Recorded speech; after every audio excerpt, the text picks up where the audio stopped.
Alright, what's going on, everybody? We're back with another beer review. It's Dave and Maury from the Erie Better Beer Bureau. Today we got another one from the Voodoo Barrel Room release. This is the Pappy Van Winkle Black Magic. Went to this release back in March of this year. Black Magick, aged in Pappy Van Winkle bourbon barrels. Currently, this is the number 3 Imperial Stout on Beer Advocate. So, tons of dark chocolates, tons of bourbon, I mean, molasses, everything that you could think of. This aroma is amazing, and it definitely assaults. Tons of chocolate, dark chocolate, apple core, wood, oak, the oak's bourbon. Big. There's definitely a fruit quality to this beer as well. Sometimes, you either get that kind of dark chocolate coffee thing or you get the dark fruits. This has a little bit of everything. You get dark chocolate. Dark chocolate first and foremost. Like a fruit, but it's not necessarily a dark fruit. That is probably one of the best smelling beers I've ever had the pleasure to smell. Yeah, this is just an absolutely amazing aroma. Amazing aroma. Right. Cheers. Cheers, guys.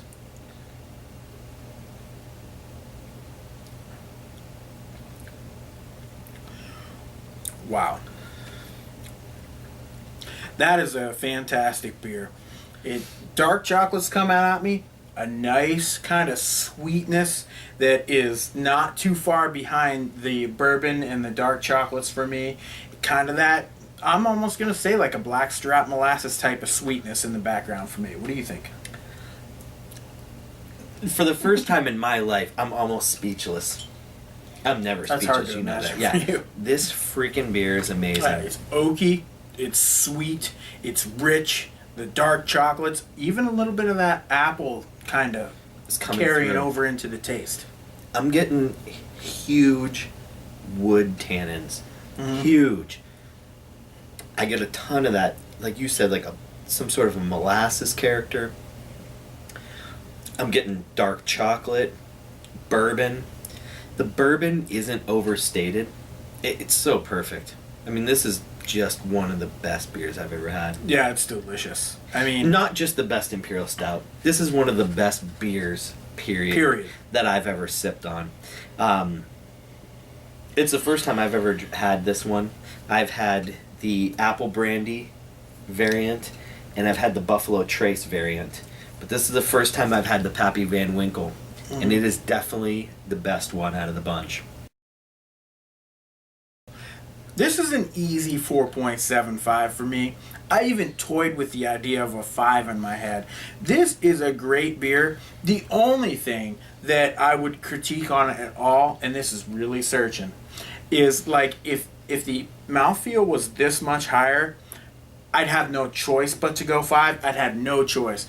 The flavors in this beer, from the aroma to the taste, it's complex. It's not overly simple for, sometimes the barrel-aged Imperial Stouts, you think you've had a few, they start to blend together. This one has some uniqueness it's very to it. Unique, I'm going 4.75. Yeah, I won't even hesitate to pull the trigger on a 5 on this one.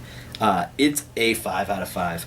You're right. The mouthfeel isn't the thickest mouthfeel I've had. But for 13.5. If you get up to those, beers that I think of huge mouthfeel, like Hanapoos and stuff like that, but that's not a barrel-aged beer. For a barrel-aged beer, this has a spot-on mouthfeel, and for any minor lacking in the mouthfeel, the flavors more than make up for it. I'm going a 5 out of 5. This is probably one of the best Imperial Stouts, if not the best barrel-aged Imperial Stout that I've had the pleasure to drink. I agree with you. It's pretty amazing. Till next time. Cheers.